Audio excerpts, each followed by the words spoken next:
आज तू काहीच बोलू नकोस. आज फक्त मला बोलू दे. तुला वाटतंय ना की मी तुझ्याकडे दुर्लक्ष करतोय. तू हाका मारतोयस आणि मी डोळे मिटून बसलोय.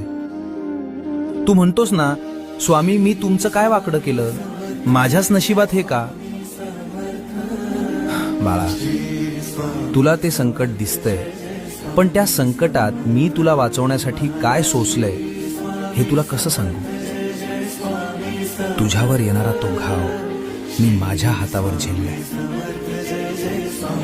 तुझा माझ्यावरचा राग सुद्धा मला गोड वाटतो रे, कारण त्या रागाच्या मागे तुझं माझ्यावरचं प्रेम दडलंय. हे बघ, जगाला वाटत असेल की तू हरलायस, पण जोवर माझी नजर तुझ्यावर आहे तोवर तुला हरवण्याची ताकद काळामध्ये सुद्धा नाही. भिऊ नकोस, मी तुझ्या पाठीशी आहे.